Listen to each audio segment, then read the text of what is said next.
Hello Africa, you're welcome to AgroLink on AAU TV, and as you're aware, AgroLink is a platform where we showcase and highlight agricultural activities on the continent. And for this episode, we are going to look at an industry which, according to statistics, has the potential to grow Ghana's economy more than our traditional exports, and this is no other than the mango industry. Stay with me as we go for a short break, and when we come back, I shall introduce the guests and we'll start the discussion. My name is Nana Ismail-Bassam.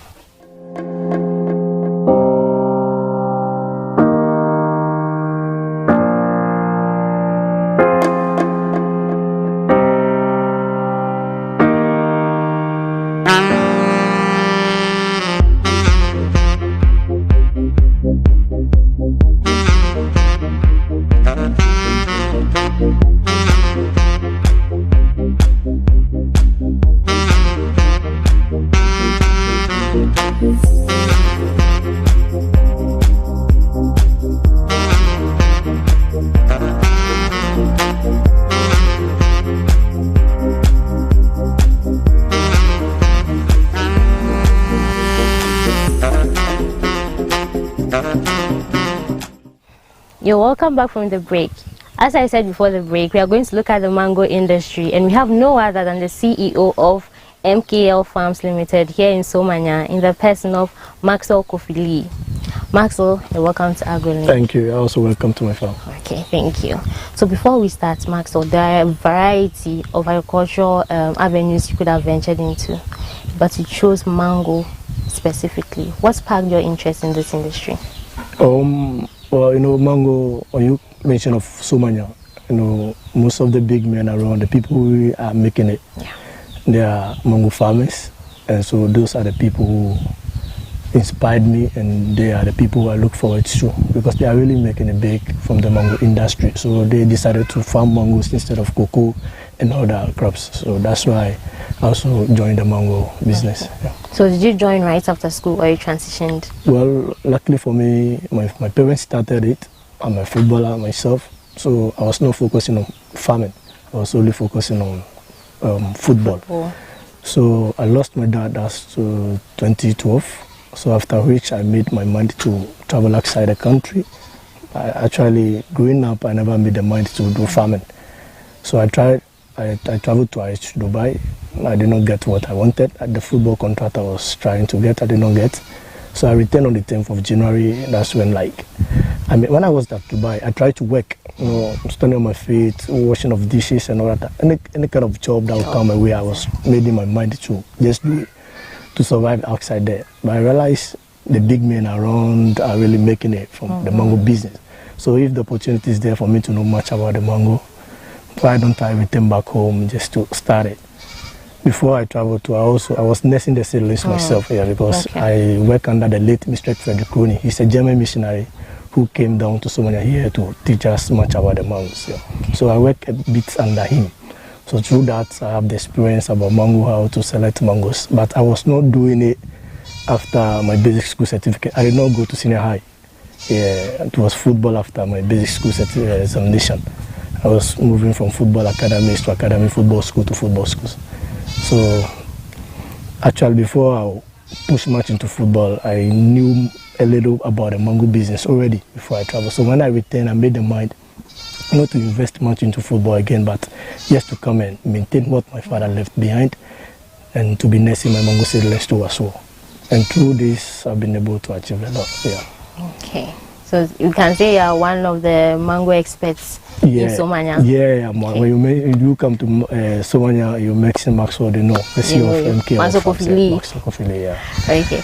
So Ghana has one of the best conditions for growing mango. This can make, if we actually tap into this, can make Ghana one of the leading exporters of mango in the world. Yeah. However, we are not really using this advantage. Yeah. What, in your opinion, is the state of mango production in Ghana? I think the state of mango production in Ghana is a bit improving, looking at things, because first, we only grow mango that you see people consume it locally alone, but now that the exporters have come on board, that they are really exporting mangoes. First, that people don't really know about these mangoes, but looking at things bit by bit, it's improving. Yeah, so I think the government also needs to do much, to bring people's concern much about mangoes too. That's what to push the mangoes further more. Yeah, I think that's so.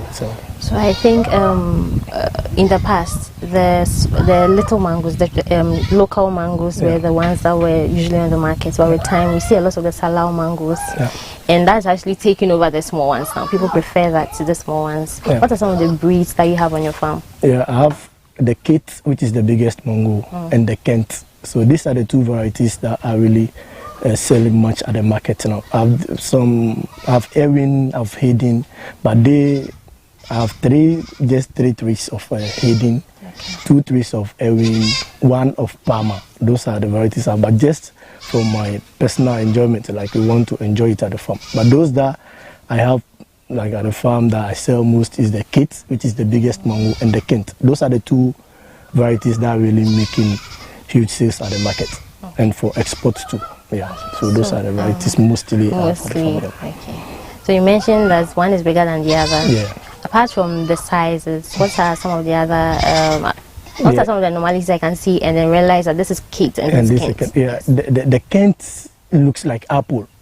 Yeah, when it's fruiting, it looks like apple. That's when you see the apple color, like red, start to appear. Yeah, on some parts of the mango. Then the Kate is the biggest, and aside that, it also have nice taste. Oh, yeah, so aside, so those are the things. But the sweetest mangoes from me, what I would say is Palmer.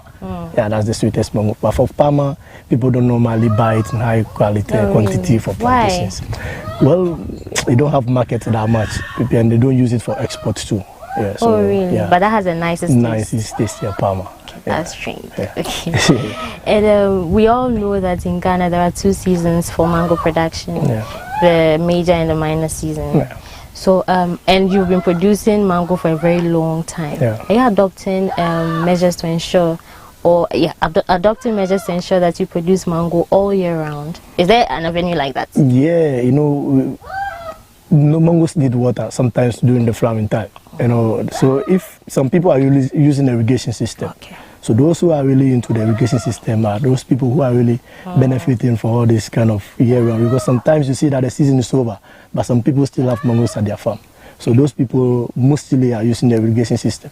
So even when you come to Somalia and some part of the country, you see that we have the mangoes twice in a year.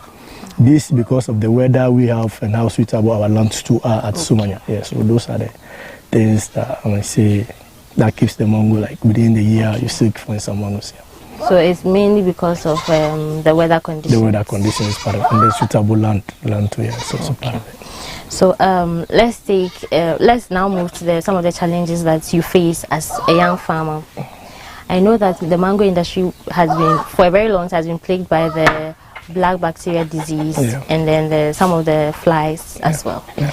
And it happened in the cocoa industry where the government they used an intervention to ensure that they sustain the cocoa industry. Yeah. Yes. What are some of the measures you are adopting, or what are some of the help, or what is some of the help that you are getting to ensure that your farm is disease free? What are some of the practices you also take into consideration when you are planting, grafting, as well as even nursing? Yeah. What I did most, like you mentioned, BBS is the most effective disease that's really destroying the mangoes as of now. And looking at things, there's this chemical called Bion that we've been spraying to prevent the BBS. It's something that, from my notice, they said it's from Burkina Faso, because the companies that normally buy the fruit, they go in with their own harvesting tools, so they go to their farms, so they bring the tools back to the country, so that makes us get the disease of BBS. So with this BBS, to prevent it is hard, but with Bion, you spray Bion continuously. The moment you start to realize you see a sign of BBS at your farm, all you need what to are do, some of the signs of BBS? Yes, you see the mangoes cracking, they will crack, and naturally sometimes they fall. Okay. They fall naturally without anybody touching the mangoes. That's the sign of BBS, and they crack. And like when you go to your farm, you see that the mangoes have cracked. Sometimes you even think somebody used cutlass to cut the mangoes, but naturally that's BBS. So you see them with a stark crack. So they are called black bacteria spots. So they crack the mangoes and they give the mangoes some black spots. So to prevent them, you must use Bion. So that's what I've been spraying at my farm. so that I don't get that effect. Because when you get BBS infection at your farms, it destroys the mangoes totally. And even when you have an estimate of raising, let's say 50,000 from harvesting, you get as low as, let's say, 20,000 or 25,000, which to cost you a lot. So to prevent all this, you must use bio, and that's what I've been doing at my farm so far before I'm able to maintain my farm. So those are the challenges. And sometimes too, I think the government need to do much on mangoes industry, like the same way it's assisting the cocoa farmers. Yeah. I think if the government is really putting much attention on mango farming, because what mango has done for me in my life, because I never knew I would become a mango farmer, because my focus and everything was on football. Everything I did in my life, because my father also grew my lifestyle on football alone. Yeah, so when he was not there, that I realized I have something back home that I have the skill into it. When I started to realize I've been able to achieve a lot of things. I've been able to help some people, employ many people who are also working under MK Wet Farms. That means mango can boost the Ghana economy a lot. Exactly. Yeah. The ripple effect is very high. Yes. Yeah. Okay. So apart from the application of buying, what are some of the other measures you put into consideration to ensure that your farm is disease-free? Yes, pruning too is very important. You must prune your farm, because the BBS love when the tree is well shaded, that there's no light. So the moment you prune, automatically they don't like the sunlight. So when the sun scorches in the tree, that's when the BBS naturally vanish from the farm. So I mostly don't joke with my pruning. So every year after harvesting, I prune. Every year I prune my farm. So those are the secrets. And through that fruiting, I'm able to get my mangoes twice within the year. We still have some farms around Somanya that don't harvest mangoes twice a year. All because they don't prune their farm, they don't maintain their farm well. So keeping your sanitations at the farm neat is also part of it to prevent BBS. So agriculture is usually a very expensive field. Let's say, let's take a young graduate, for instance, who has no source of income currently and wants to venture into agriculture. In terms of getting the land, getting the capital, your dad was able to pass it down to you, but I know with time you had to expand to ensure that the sustainability process is continued. So how was this experience for you? Well, even my dad started it, but trust me, it was not easy, because I traveled to return to, I did not come with any money, so empty-handed, but I must come and start it here.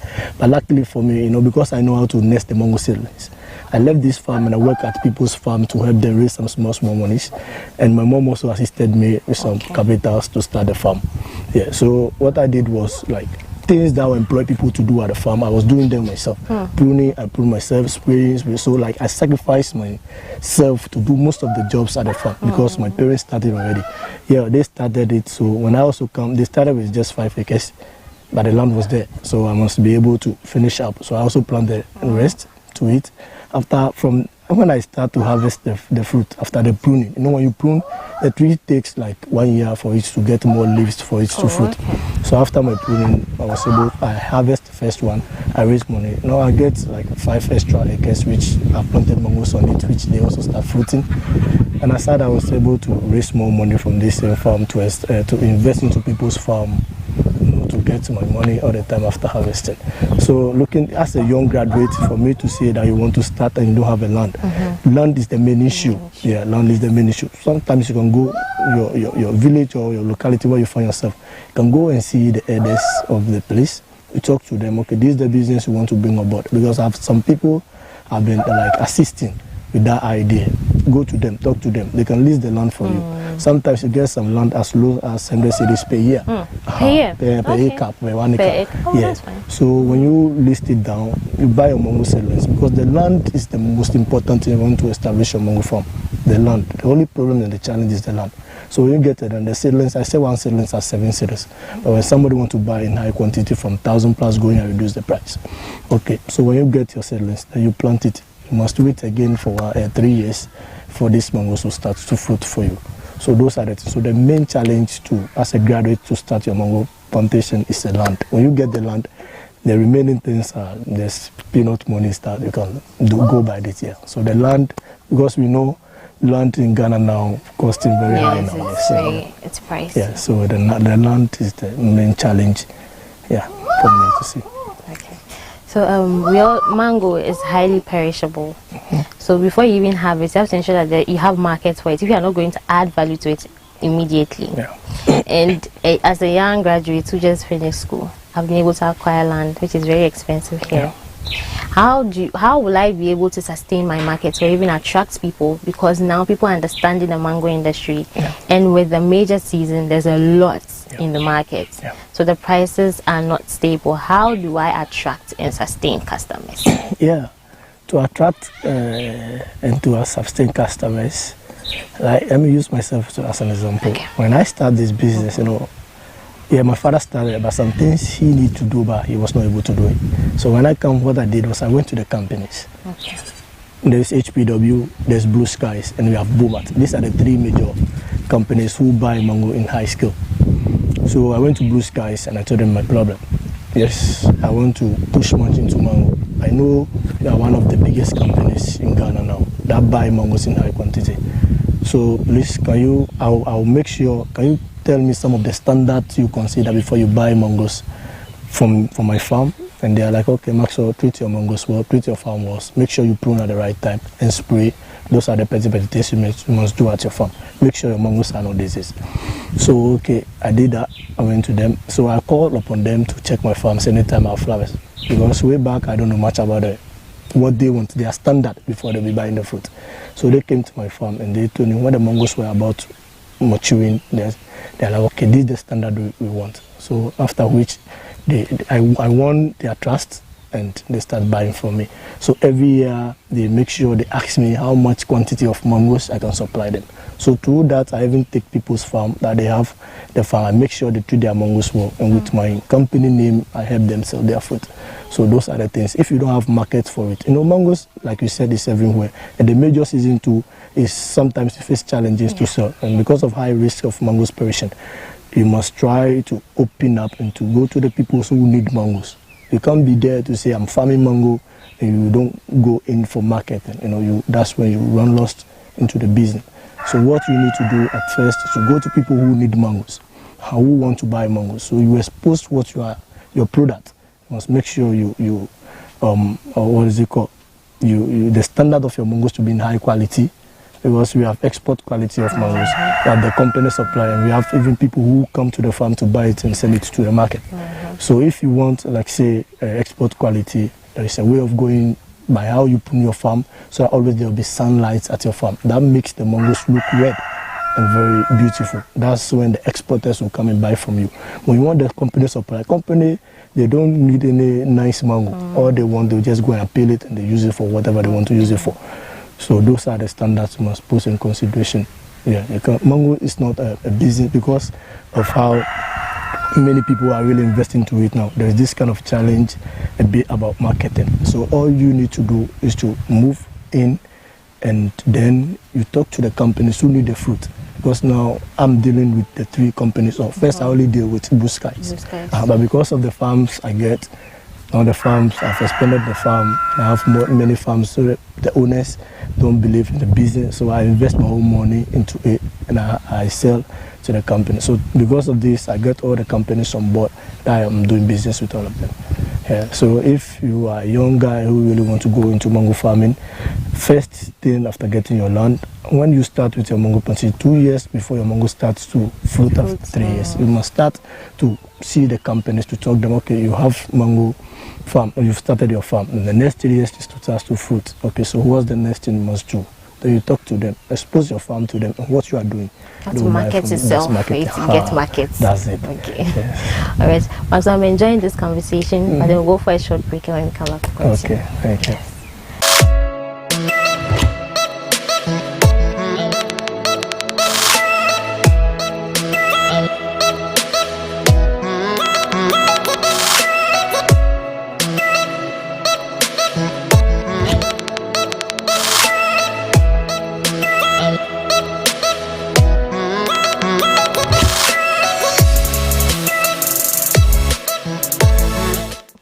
You're welcome back from the break. If you just tuned in, this is AgroLink on AAU TV, and we are discussing the mango industry like never before with the help of the CEO of MKL Wealth Farms here in Somanya. Before the break, we were discussing the beginning stage or how to start a mango farm. And now we are going to move to the best practices in sustaining and ensuring that your farm is the best in Ghana. So now you mentioned earlier about how some of the mangoes look attractive, and this depending on the sector you're focusing on. If you're focusing on exports, internal companies, yes, they have their standards. Yeah. So how do I ensure that I meet these standards when I even want to start the mango production? What are some of the practices I should think of before starting? Yeah, to start, first and foremost, you need to get a good mango seedlings, a grafted one and a hybrid type.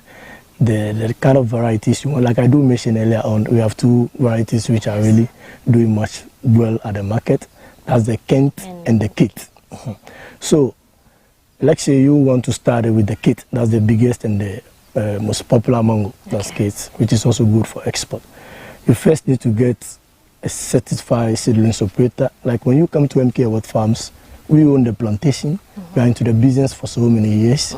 So the experience is there. We get our grafting stakes from this same plantation, which are certified. Always make sure we put our farm in good condition so that we don't sell our seedlings to people who are new investors who are going to face challenges as they go into the business.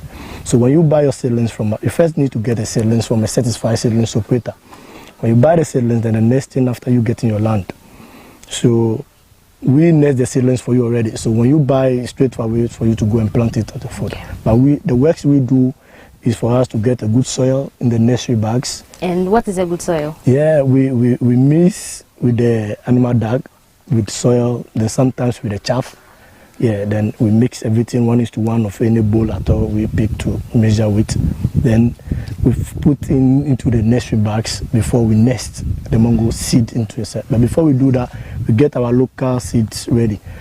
To do that, you can't plant these seeds to get the same variety you want, the same mango hybrid. So you can't plant the hybrid just like that? You can't just do that. So all you need to do, to get the hybrid mangoes, you must do grafting. So there's a lot of process before you get to the grafting stage. So like we first get the local seeds. So we now removal of the local seeds. Then we put it into the mixed soil with the animal dung. Then we put it gently into the middle of the nesting rubber. So we wait, then we cover it with grass for 2 weeks, then they will germinate. After germinating, we go back to the same food, then we lay them on the bed. Yeah, so we apply grass on them so that the germination will be quicker and very soft, so that when you nest them at early stage, they don't need too much sun. Because sometimes the sun destroys the eye. The embryo where it will germinate from. So we apply the grass on it so that it will help it to germinate very well. So after which 2 weeks time we'll come back to the bed where we lay the nest mangoes.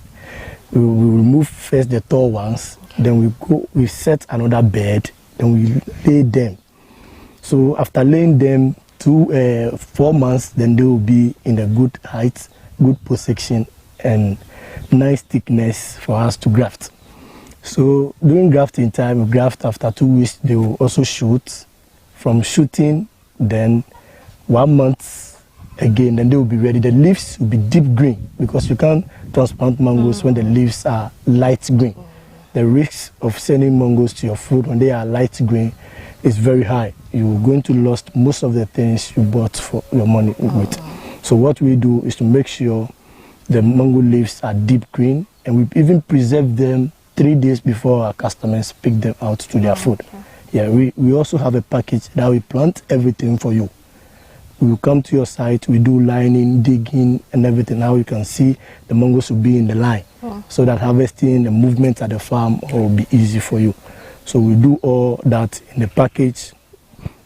So after which, you send your mangoes to your farm, and after planting, you'll be waiting. But all you need to be doing is to make sure you'll be scouting your mangoes, make sure there are no diseases, especially you not allowing grasses to grow where the mangoes are. Make sure all the mango trees that we planted are free from the weeds. Grass don't grow around them, so that they get the air, the sunlight for them also to grow on time. So 3 years after planting, then you start to experience your mangoes fruiting. So for the first 3 years that the fruit, you are not going to get as much as somebody who tree have grows like 4 or 5 years going, because the 3 years is your first year that you're going to start with your harvesting. So you get, let's say, one mango tree can give you let's assume 100 cedis per one tree. I do have some trees at the minor season I harvest and I raise 1,000 cedis from one mango tree. But from the start, you can't budget for that. So let's say one tree is going to give you 100 cedis. Sometimes you can even get 50 cedis from one tree, because that's from the infancy. Yeah, as you start here. So those are the things you must put in consideration. But we also do pruning when the trees are very young. When you do that, the tree will not grow to that height. Some people want their farm to look nice and the trees to be at the normal level that they can even stand and do their harvesting without them climbing the tree. So with that, we start pruning with a steel cutter when the tree is very young. So with that, you get most branches when the tree is very young and they will not grow that tall for you to climb before doing pruning. So all those practices are there that we do. Okay. Yeah. So, Max, do you benefit from any governmental initiatives, existing ones? Let's say if the government, in terms of subsidies for spraying, subsidies for irrigation, subsidies for seedlings, do you benefit from any of these? Yeah, the agric ministry here, sometimes they organize workshop for us to attend, how to direct us from disease, how we should be able to detect when these BBS, with the BBS sometimes you see them attacking the leaves. You see the leaves looking yellowish and there's this kind of spot that's a black spot in it. So it's easy for us to identify the disease when they are at our farm.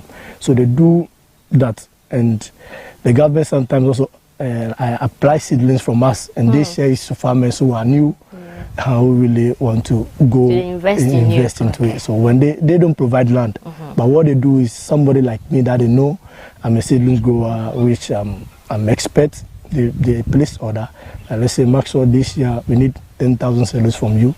We will give you the names of the beneficiaries that will come for the seedlings for them to plant at their farm. So that's what the government and the agric ministry are doing. Sometimes they organize workshops for us to attend so that they try to help us with the theory aspects of the mango business, and they employ people under us. So we also take them through the farm work and how they can also go with their farm activities when they establish their mango plantations. Okay. Yeah. So standards for procedures are always changing. Yeah. How easy or accessible are agricultural extension officers here in Somanya? Yeah, they are doing great work. Yeah, they do visit our farms often and often. When you call upon them, they will come. Sometimes, busy schedules and all that, but yes, still they are trying their best and moving up and down. And some of us, with the experience we also gathered, it's not all the time that we base on them. If you see something that you can use your own idea to do it, you do it, then later consult them. Okay, this is what I faced at my farm. Then they'll be like, okay, what did you do? Okay, I sprayed this also, so they're correct one. So we'll move on. So it's not all the time that we depend on them. Yeah, because sometimes you see there's a lot of costs that they also received. So as an individual also, you must try to help yourself whilst they also help you. So Maxwell, there are lots of youth in Somanya who might be unemployed or might be thinking of transitioning into agriculture. Yeah. Do you have an avenue where you train these youth, or would you want to one day help them in order for them to also start their own farms, even if it's not mango production? Some of the practices that they can learn here in terms of spraying, pruning, grafting, so that they also build themselves up. Do you have an avenue like that? Yeah. And even at my farm, you don't see me employing grown-up. I'm still employ young ones. Yeah, because it's hard. I always use myself as an example, and I always try to be open up, to be real, to tell them my story. What I went through outside the country, how growing up, I never knew there would be a day Maxwell I'll be so proud to do mango farming. So I try to tell them, you are only here. Me, I traveled. I raised money several times, twice, and I sent it outside to Dubai, just for football and no work, agent to be lying to and all those kind of stuff. But you are here. You are likely to be around Somanya. So just come. I even get the opportunity to talk to some of them, to convince them to buy them nursery bags, to get a land to start a mango plantation not easy. But I'll buy them the nursery bags. I'll try to assist them with the seed and everything for them to nest their seedlings. But sometimes it's hard for these people. So what I'm trying to do now is that I'm not going to force them. When I talk to you, I'm ready to do, I'm ready to assist you. And I even employ some of them. Whilst you are learning, you stay with me 1 or 2 years, you are easy to go. When I employ you, I also pay you. You get your salary and you also know. I've trained so far more than 20 guys that some have established their own companies, small. They are also nursing their seedlings now. So those are the things I'm doing. And some of these same people are also footballers. When they hear my story, they're like, Mark Shore. I told them, no, we should not depend on only one thing. I've seen a lot of great footballers who have the name, they made money, by the end, they don't have much. Yes, it's a whole lot of things. So why now, farming is something you must be patient and keep you busy and help you to be smart on how to spend your money. Because I'm managing this farm and I'm investing into other farms, which is going to take me 1 year, 6 months, and sometimes even 3 years for me to start getting money. So when I get money, you can't expect me just to waste it. Yes. That's the thing. So that's how I'm living my life now. So you don't see me maybe doing those kind of things, excuse other people are doing. I do what I plan. Right. Yes, I do what I plan to do, not what somebody is expecting me to do. Yeah. So more times I try to get them close. I will convince them. It's hard. It's hard. Yes, sometimes I feel shy to convince somebody into it, because that's when we are schooling, when you do something or you misbehave at school, they give you punishment to go and weed. So we see farming to be a punishment. Yes. So that thing really got into people's mind. Exactly. Yeah, they give you punishment, go and weed, go and do this. So they see agriculture to be a punishment. Yes, to see a punishment. So I'm just pleading to the youth out there that they should not see it like that. Yeah, they should not. I've been able to achieve a lot of things from this same business, and I'm still doing more. And I wish they also come close if they get opportunity. In the agriculture sector, anything they feel like they know much about, they should just invest into it. Once you have something else doing, try. Don't waste all your opportunities. Grab them. Because if I started early, I'll be much higher than this. But yesterday I never regretted that, because through those mistakes, it pushes me to get back to my senses to do what I'm doing now. Yeah. So to the youth, it's hard sometimes to convince them. Yeah, but I'm trying my best, to employ them. So most of the guys I work with are youth. I work only with the youth. I can't employ, to employ somebody who that me. They like to invest in the youth in order to build up their capacity. Yes. Entrepreneurship is the way forward. Yes. Still on you giving back, usually during long vacations, students are interested in learning or going for internships. Do you get such interest from students? Do you get letters from students who are interested in coming to your farm to learn mango farming, even if it's just not even planting some themselves, but learning about pruning, learning about spraying, learning about grafting, in order to also build themselves up, because it's a skill that is very essential in entrepreneurship. Yeah, I do receive calls for that, and mostly they come on vacations, as you said. And even university lectures, they do come. Last year, they came around February. And last 3 years, we also received some visitors from France, which they are females. They also came all the way from France just to learn how I'm going by my activities at the farm. So this is like, people are really getting interested into mangoes, in which they really want to know much about it. And what I do mostly when they come, I'm very open to them. I take them through my farms and I make sure everything they are requesting for, I provide for them, for them to be able to know what exactly the practical way of going into mangoes and how the process things we go through before getting mango fruit. Some people are there, they don't even believe in these hybrid mangoes. Yeah, people don't really believe in it. But so when they come down to see, wow, Max, so you were able to harvest all these mangoes from this farm, they'll be like, not all, I still have much to harvest. Because with 10 acres mango farm, which really fruited very well, you can raise as much as 50 tons of mangoes, which 1 ton is costing at the minor season is 2,000 Ghana cedis. That's minor season. That's minor season price. So major season, the companies are buying it 1 cedi 50 pesos. I still have people outside and people within the country which even want, depending on what you want to use a mango for. Yeah, so we don't have fixed price for the mangoes. I still receive calls from people who buy mangoes at 5 cedis per 1 kilo.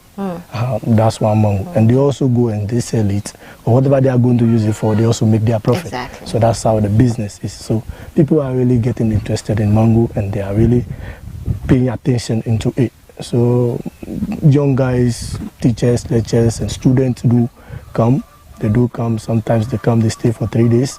Sometimes they come within the same day, they return back just to see what I'm doing. You know, sometimes people don't believe young guy doing farming. Exactly. Yes, so that's the challenge sometimes you face. So they're like, no, this guy don't look like a farmer. So I keep proving them wrong. No, I'm doing it. Yeah, I'm doing it. Even though my whole story was building up on football, but along the way, you know, football was not paying as I want. You know, it's like yeah. So when I lost my father also, it was like nobody there to sponsor me because he promised me everything, and so as I lost him, I was like, this is what I have in hand. I know when I invest into this, I'm going to get it. Yeah, but football is a lot of challenges and all that. I'm not going to, you know, like divert somebody's attention or the dreams or what they want to do. But sometimes, depending on one thing, it's a whole risk you don't know. This is an investment. Yes, this investment. Generations upon generations. So my father started it. Yes. I took it from there, and this is where I've also got into. I'm still doing much on it. So just imagine how the generation is going to be. So those are the things I think. And then the lecturers too are coming. So they come, they learn, they also take it to the schools. And they teach them much about mangoes and all that. So that's what we're really doing now. Yeah. Now, moving on, do you have an association that you belong to? An association that promotes the interests of farmers in terms of value addition, in terms of marketing, in terms of equipping you through workshops and any other means possible? Yeah, we have two associations for the seedlings and another association for the fruits. Okay. For the fruits, I'm a member, and what they do mostly is to help you when you register with them. You know, some people out there, they do it individually. They have their markets and everything already. So they decide not to join the association. I do have my market, but still I'm a member of the association, which what they do is that when you register with them, they help you to sell your produce, they direct you on things to do, they organize workshop, we do training, indoors training on what to do, how to go about farm activities. Sometimes we come to the food, we select farms, and okay, let's go this so and so farm, let's go to MK World Farms, let's go and learn how we do pruning. So we do the theory work and the practical work, all that. So that's the major rule of the association. So they have, when you supply through them, there's a percentage that they will deduct. So they put it in the name of the association. So they use it to do things that will benefit the association, so that the next generation will also pick it from there. So when you come to the seedling side, to the association I also play the role of the vice chairman. So what we do is also help assist the young guys go into their farms, make sure they produce nice seedlings so that there will be no disease. I'm not the only one into the mango seedlings. Most of the young guys, those who really know much about business and investment, are really nursing the seedlings too. So we are in group, we come together, we learn more, make sure that everybody who is buying seedlings is buying from us.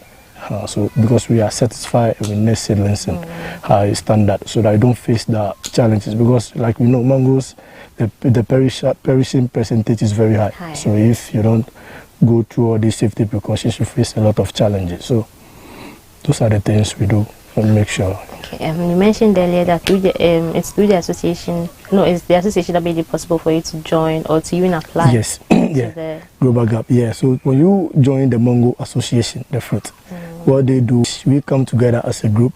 So we fill forms. Then we carry it from there. We check the farms, depending on the acres of the farms you have. Then we prepare an Mango Gap certificate.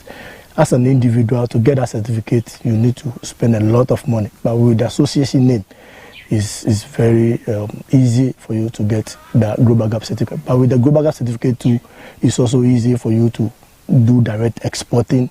Before somebody can even buy export quality of mangoes from you, you must have that Global Gap certificate, which is very important. So with the help of association, we are able to get all those kind of certificates. Okay. Yeah. Now, finally, Michael, do you have any final words, or do you have final words for people who are watching and might be interested in venturing into agriculture, even specifically mango production in general? Do you have an advice or a word for them, what they should expect and how they should go about it? Okay, let me focus on the youth first. Okay. Yeah, because I'm a young guy. No, we should stop saying farming is bad. No, we should stop seeing farming to be a punishment. Yes, that's the old traditional way. But now, you know, there are a lot of people who are really making it from, you know, agriculture and from mango business. You know, what mango can give you unless you don't know. Yes, and to say you don't want to do farming, or we see farming to be, you know, and out there we see farmers to be like, excuse me to use this name, like we don't value them. Yeah, when you are a farmer, you don't value them.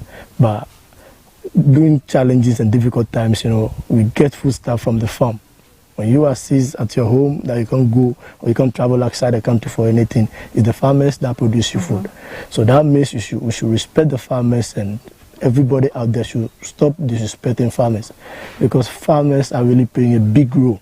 So if you're a young guy, you have opportunity to go into farming or you have the skill into it, my brother, don't sit bad or people are going to mock you. Don't listen to what people will say. When I returned from Dubai, I was being mocked. Even friends that I even assisted them before I traveled, because I feel in my life, they mock me because but as they start to realize, no, Maxwell is achieving a lot of things from this same business, they still come close to me, and they still know. Some I even employ some, and they are working under me. So this is how this whole thing is. So when you have the opportunity to, go into some agriculture aspect of farming, mango, my brother, grab it, just do it. Like play, you'll be there. Yes, it's not easy, and I'm not going to tell you it's easy, but it's at any other business. There are challenges at everywhere. But how you go by your things at the farm tells you how successful you become in the business of yourself. So whoever is out there who have the opportunity, or the father is into farming or doing that thing, try to follow your dad.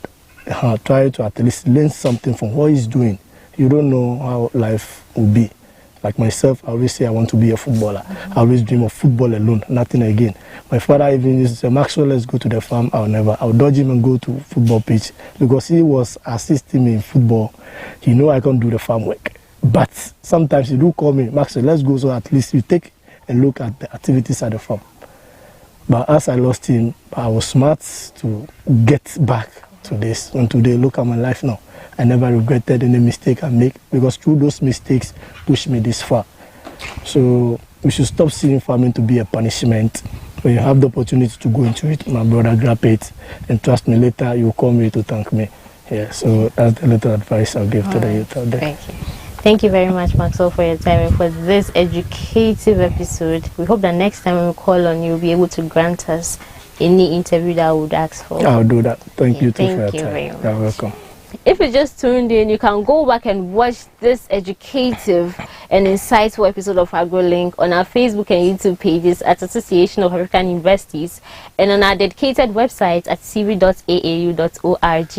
As we've all learned today, agriculture is a profitable venture that is there for this generation and the next.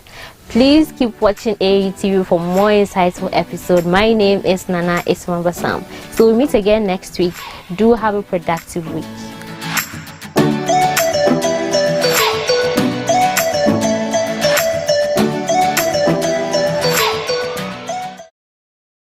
I'm here with the Association of African Universities Television, AUTV. I just want to say that without the media, you won't know what's going on in the world. Even with the media, you sometimes don't know what's going on in the world. So you need to tune in to the reliable sources who are really on the front lines, who can give you the information you need and give you facts, not conjecture, give you real news, not fake news. And this is the place to find it, AUTV. The voice of higher education in Africa. The Association of African Universities, AAU, is an international non-governmental organization set up by universities in Africa to promote cooperation among themselves and the international academic community. Mon nom est professeur Étienne Ehouan-Ehilé. Je suis le secrétaire général de l'Association des universités africaines qui est basée à Accra, au Ghana. Je vais vous parler de la création de l'Association des universités africaines. Il faut remonter dans les années 60 pour pouvoir comprendre le processus. Déjà en 1960, nos dirigeants estimaient que l'éducation est l'outil majeur pour pouvoir lutter contre la pauvreté et assurer le développement. I am Notumo Dlamini. I'm the Director of ICT Services and Knowledge Management at the Association of African Universities. The Association of African Universities is a network of 400 universities in Africa. The biggest value that the universities benefit from being members of the association is this big platform that allows them to collaborate, allows them to work together, allows them to teach together. Through this platform, a university in North Africa can work with a university in Southern Africa, and also those in East Africa can work with those in West Africa. Founded November 1967 at a conference in Rabat, Morocco, by heads of African higher education institutions, the association is currently headquartered in Accra, Ghana. My name is Maxwell Amo-Hoyt. I'm the Director of Finance of the Association of African Universities. The association sustains itself from contributions from member universities and also from other development partners. Some of our development partners include the World Bank, other governmental agencies like the Swedish International Development Agency, UK Department for International Development, and other partners. We also receive a lot of support from other governments, especially the government of Ghana. Other partners include the African Union, which is more or less the parent organization of the Association of African Universities. The Association of African Universities hosts the Secretariat for the African Union's Continental Education Strategy. And by so doing, we provide coordinating roles for the African Union in helping members achieve their targets. Déjà en 1960, nos dirigeants estimaient que l'éducation est l'outil majeur pour pouvoir lutter contre la pauvreté et assurer le développement. Et rappelons-nous que les années 60, la décade 60, a été une décade où la plupart des pays africains ont obtenu leur indépendance ou ont, disons, pris les dispositions pour être indépendants. C'était donc aussi l'année de développement, dans la mesure où tous ces pays indépendants devaient se retrouver de temps en temps pour parler de comment mettre ensemble leurs problèmes et trouver une solution commune à leurs problèmes. Et dans ce contexte-là, l'éducation était une priorité pour eux, surtout l'éducation universitaire. Et sur ce plan-là, les universités aussi se sont organisées grâce à l'UNESCO qui a parrainé plusieurs réunions depuis Madagascar jusqu'au Maroc. My name is Jonathan Umba. I'm the Director of Research and Academic Planning. The programs and projects that we run at AAU are consistent with our strategic plan, and they are implemented for our higher education stakeholders, namely the higher education institutions in Africa. These programs are implemented in such a way that our stakeholders will get the benefit of membership of our association. And our programs also are aligned with a number of global and international agendas on higher education, including the Continental Education Strategy for Africa and Agenda 2063. So these programs are aligned with a number of international agendas with a view to promoting higher education in Africa.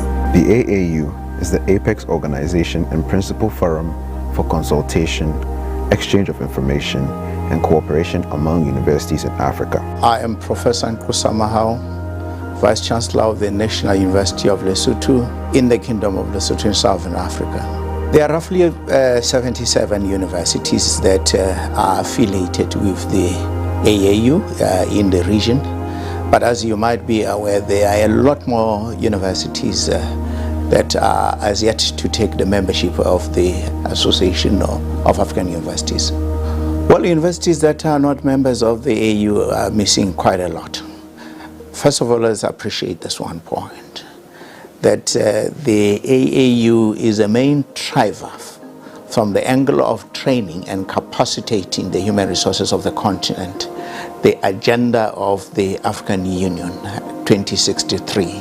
So if an institution is not on board, it is missing the opportunity to leverage on the opportunities that are provided by the association in the area of training, human resource capital, training their own staff and students, the opportunities that are provided by the universalization of quality management on higher education on the continent, and many other opportunities that are provided.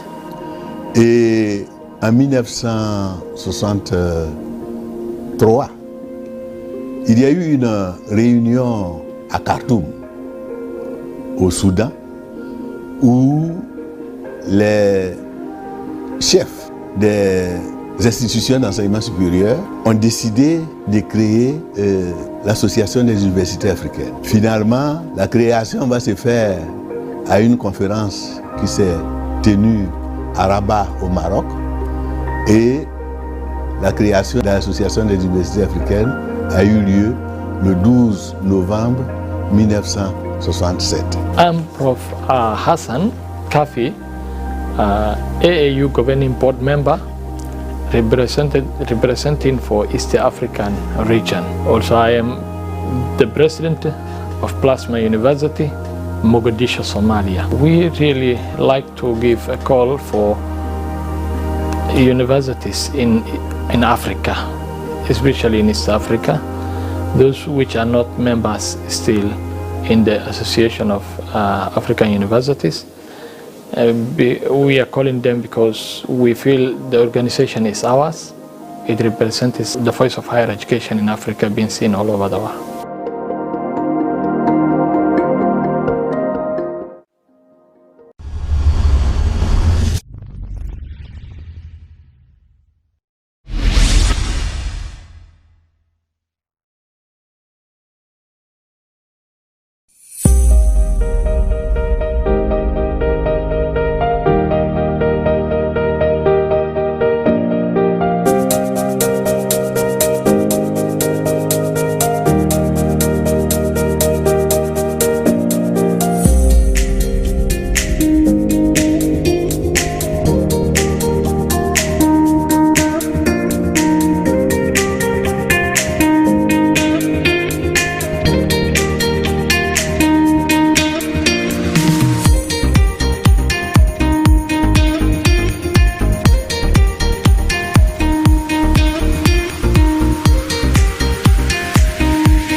I'm sure you've been told that you need to constructively align your course outlines, include that, exclude that, make sure that it's done professionally, make sure it's done in a way that will impact positively and productively on our students and also our universities. And this is why we are here this morning to talk to you about mainstreaming gender in the curriculum.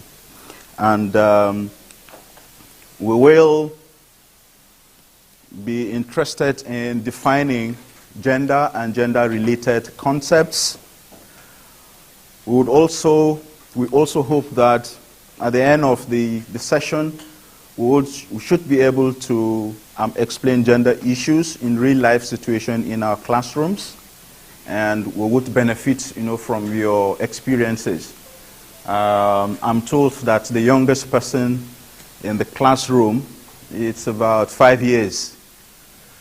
University of Ghana, Cape Coast, and the rest 5 years. But I know that some would be talking to us about 15 years, 16 years, some 32 years. Prof, I'm sure you should be about, no, I won't mention Prof.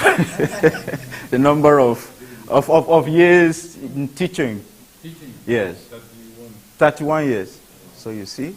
So experiences will be harnessed, you know, from the young and the old, and discussing how our classrooms have been. And then we would analyze how gender influences learning in the classroom. And at the end of it all, we would want you to play a role by incorporating gender in your course outlines. And we're going to be explaining how this can be done. So is this clear? Do you think we should reduce or add? Okay, so let's move on. But this does not mean that if you have any issue that you want to bring on board, we would not limit you to this. But this is what we are set out, you know, to achieve. So, we want to find out whether there is a distinction between sex and gender. And what I will do is, where is Eliasu? Elias, just come up here, please.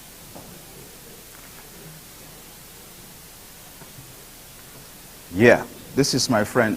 Am I taller than him or is taller than me? Okay, this is Elias. And he is male, right?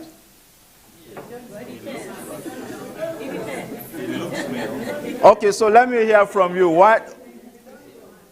I think he's a man.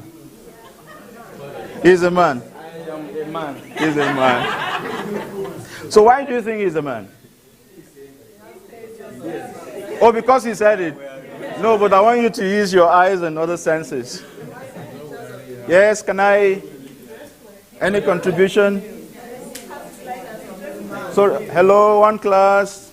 Yes, just raise your voice. Like a male. Mm-hmm. In the African way. Not in African, yeah. Any other contribution? Yes, sir. Physical features. How are they? Flat chest. Flat chest. So he had flat chest. Okay. So he had flat chest, no earrings. Yes. What else? Okay. Yes. What else?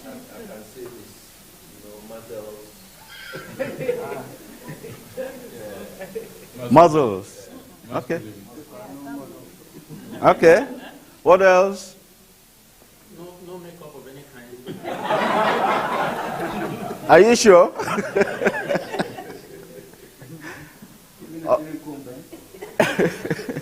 Okay, let's take one last one. Any other? His voice.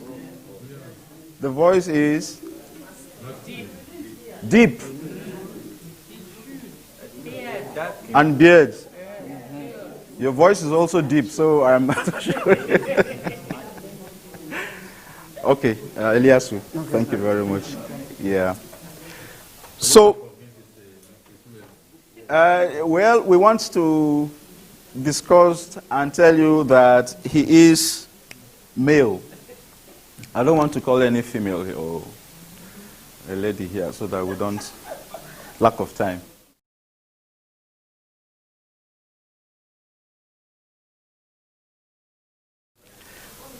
Okay, so what we are trying to do is to distinguish between sex, and gender. And what you've told us is that sex is mainly relates to discussions around male and female, right? Male and female, that's sex. While for gender, it's about discussions on our perceptions of whether he is a male or a female. So it's about femininity, let me not break my, and then masculinity. It's about maleness and femaleness. It's also about biology. So when you talk about flat chest, and someone mentioned something, I can't remember from here. Yes, it's about sex organs of a man is different from that of a woman. Don't you agree? Aha. Prof agrees. But for gender, we are really talking about social-cultural constructs. What society says.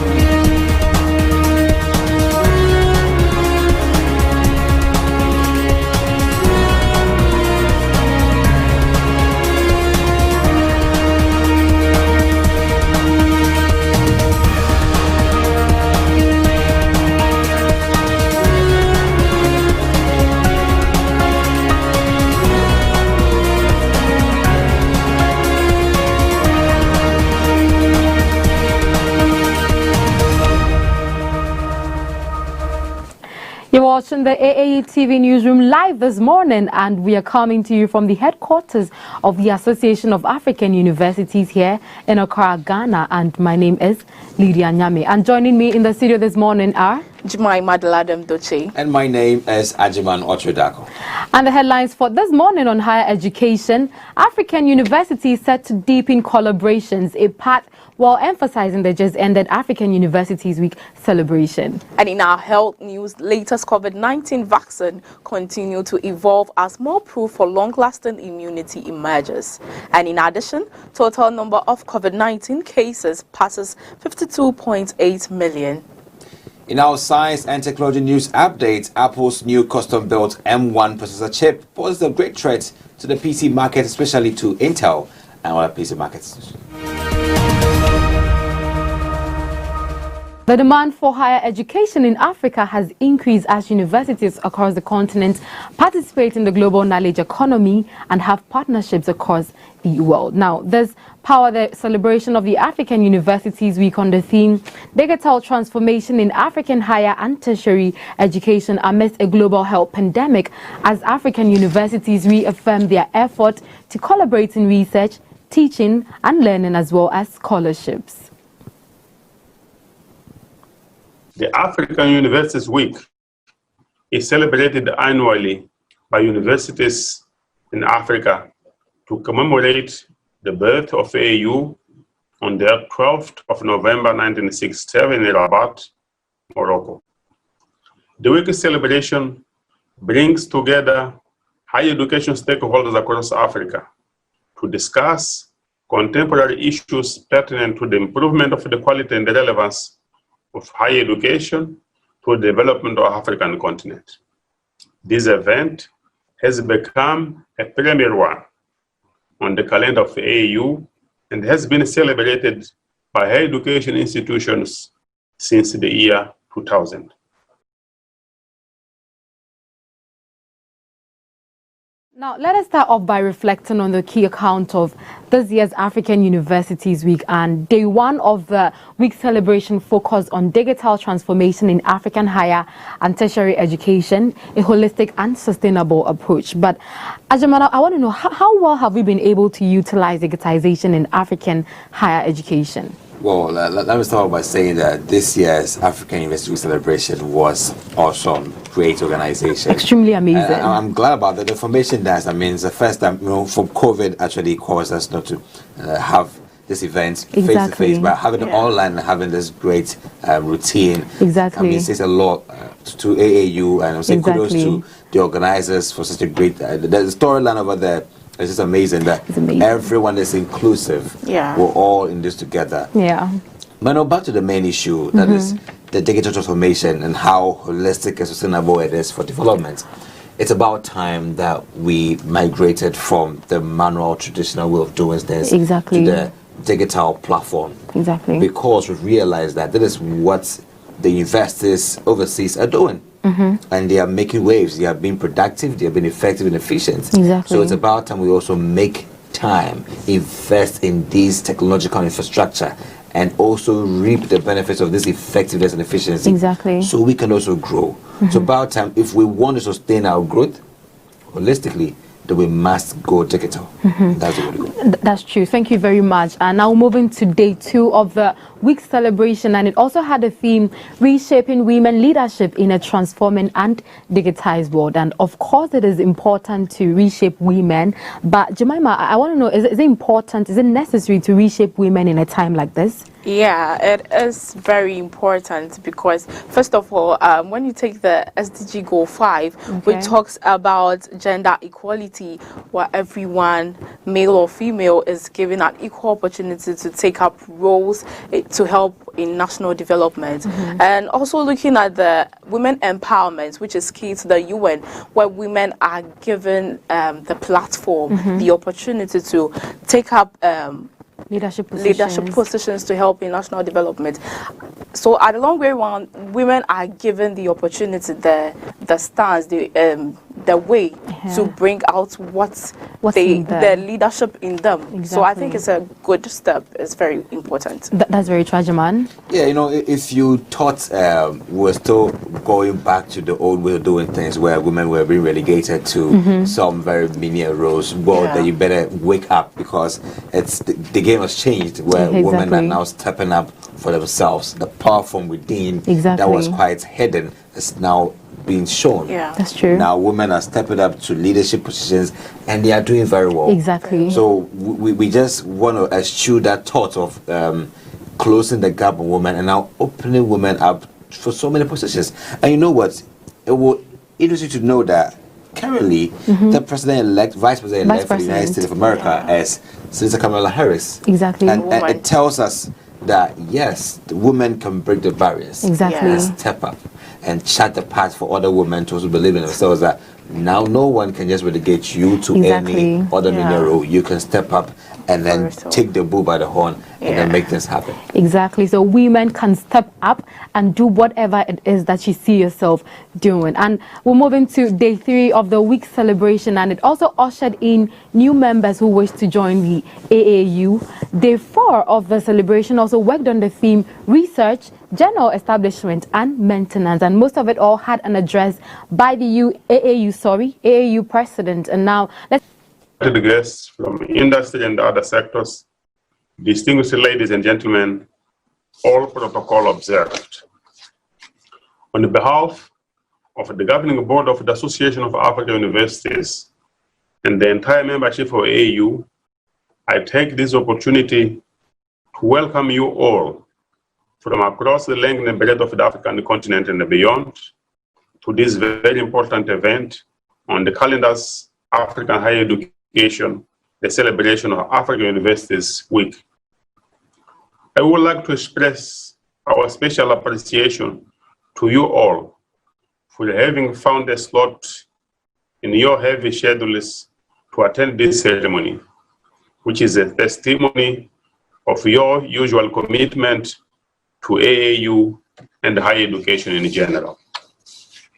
The African Universities Week is celebrated annually by universities in Africa to commemorate the birth of AAU on the 12th of November 1967 in Rabat, Morocco. The week celebration brings together higher education stakeholders across Africa to discuss contemporary issues pertinent to the improvement of the quality and the relevance of higher education to the development of the African continent. This event has become a premier one on the calendar of AAU and has been celebrated by higher education institutions since the year 2000. Among the fifth and final day of the week celebration also focused on digital accessibility and open access for higher education institutions. Where are we? That's the biggest question here. Where do we find ourselves as African higher institutions in terms of this, Ajman? You know, I think we've come a very long way when it comes to African higher education institutions and digitization. So I will start from digitization. If you are not digitized at this point, then you are not even part of open access. Exactly. Because you need to be in a digital mode, operating a digital platform. Exactly. So you can also share information much faster. Exactly. Okay. Now, if you're also in a digital platform, that we must say, why are we not opening ourselves up to share information amongst each other? Exactly. Why are we not collaborating much better? Why are we not having much more partnerships?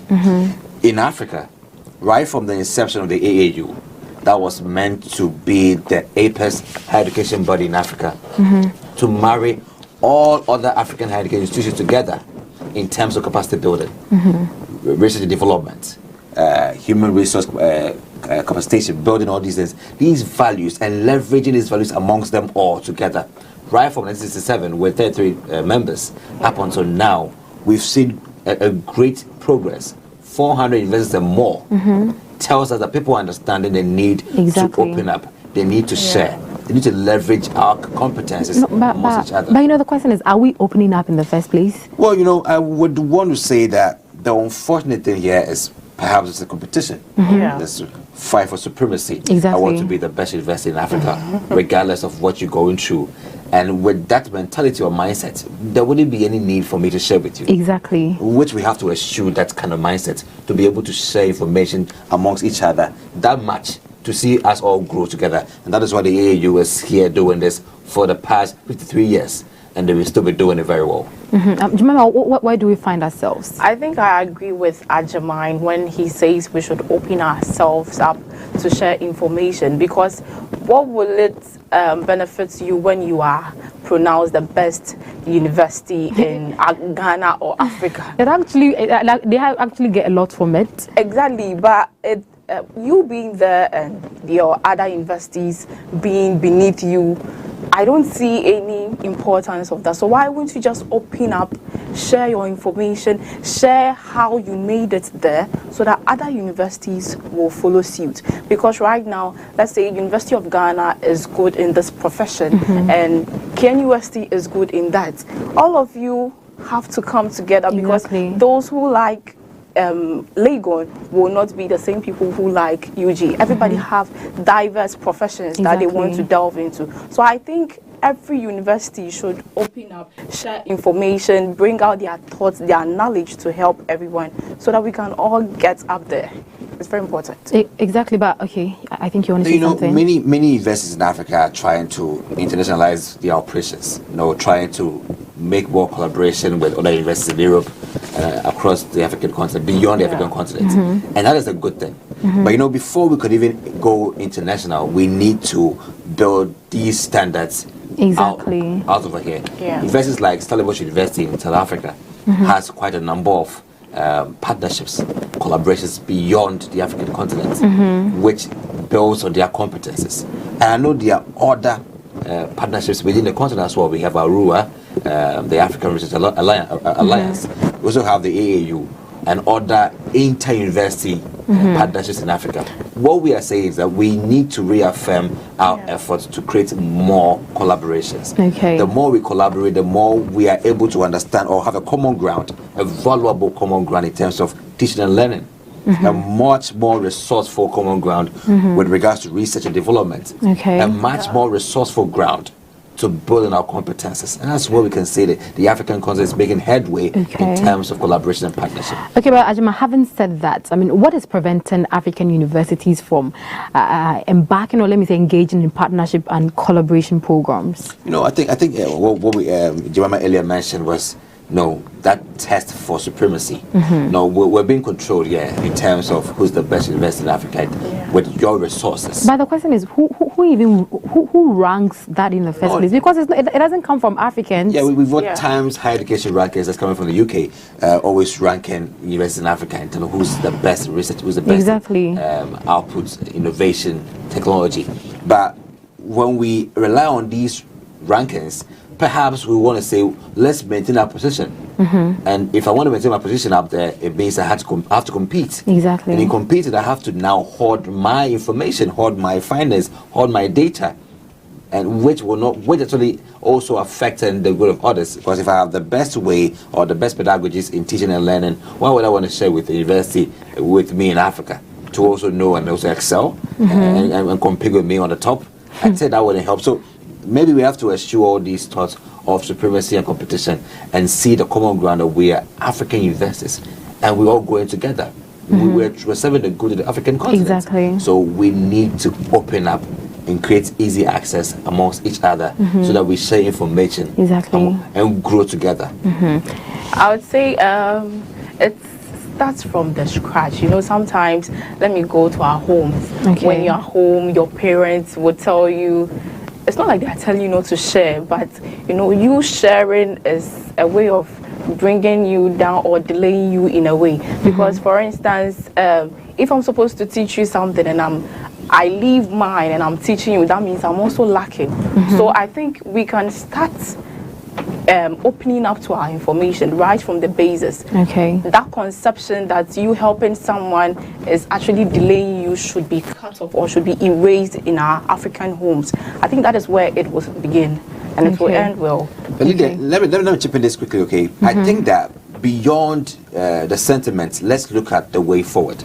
Of course. Has there been any technology or any digital platform that has all the information needed with regards to research findings, data, raw data, and suggestions, that every university can say, we have an African research platform that we can all log into and get information? Who is in charge of these data units in these institutions?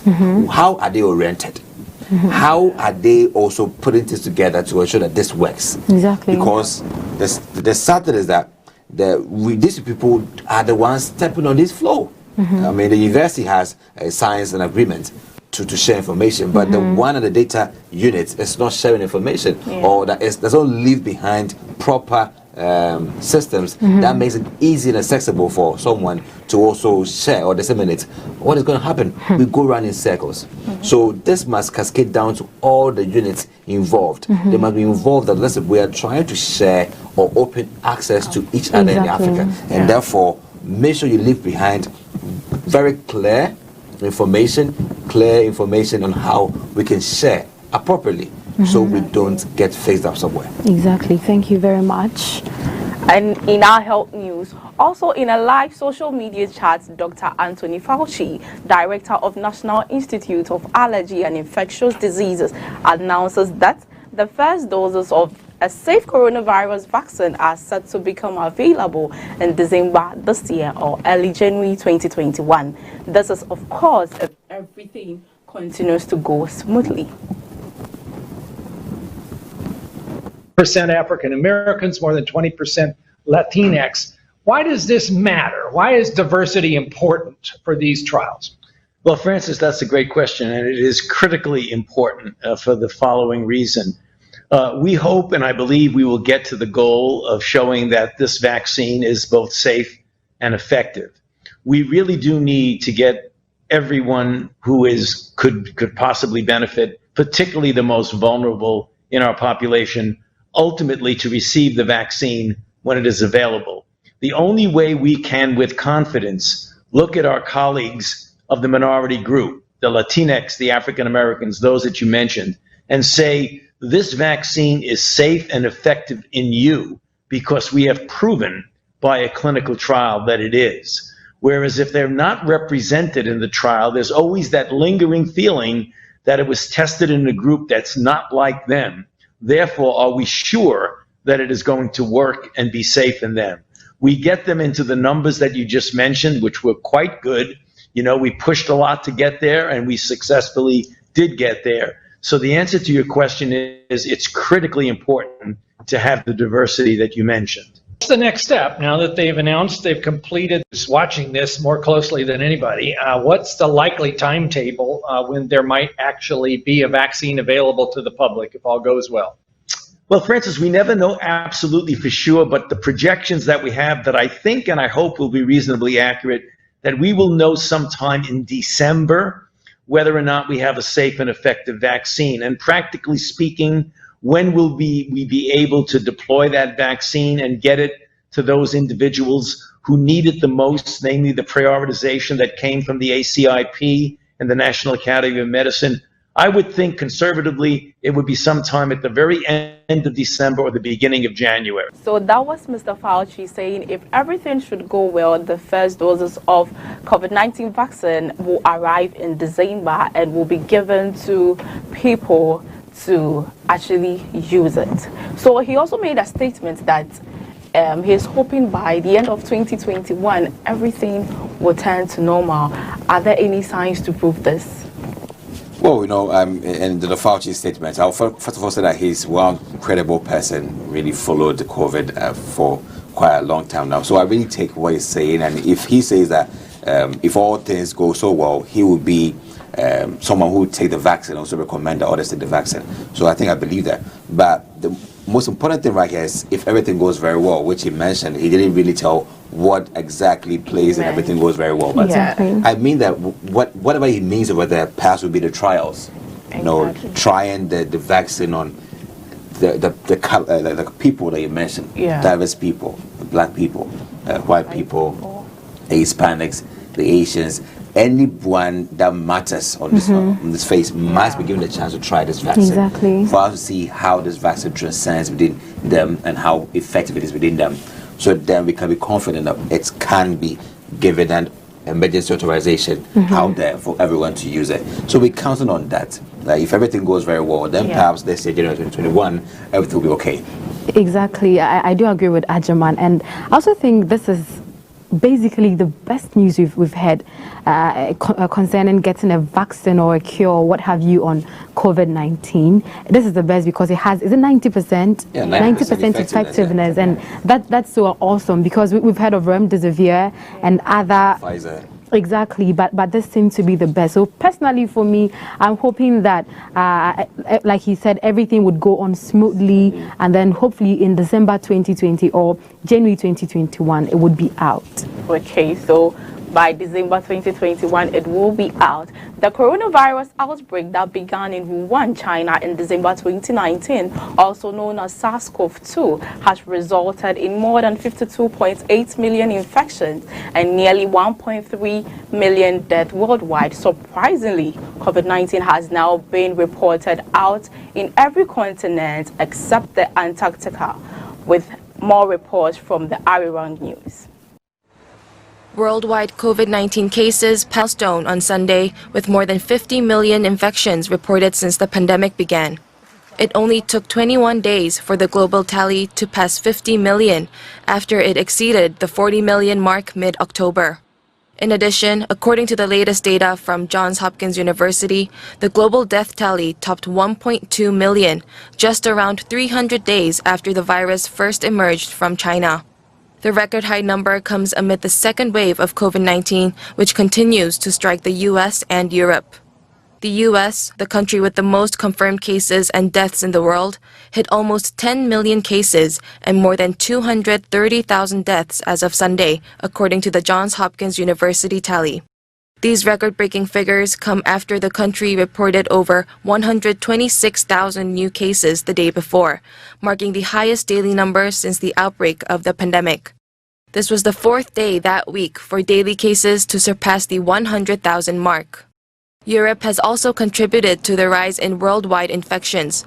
According to Reuters, there have been nearly 12 million confirmed cases, and the continent accounts for 24% of total COVID-19 deaths worldwide. Over in France, deaths surpassed 40,000 as of Saturday, with a total of 1.7 million confirmed cases. The milestone comes after the country registered new daily over 60,000 counted last Friday alone. Russia also hit their highest daily tally on the same day at over 20,000. Over in Italy, daily COVID-19 infections hit record high numbers on Saturday with almost 40,000 new cases. Choi Min-dong, Arirang News. So we see a second air of COVID-19 blowing. Right now, their cases are increasing, and it's really surprising. What do you think is the cause? Because we actually thought it was coming down, but right now it seems like it's another blow. Yeah, I find this second spike quite dramatic in terms like how are we seeing this happen? What is happening in terms of the safety protocols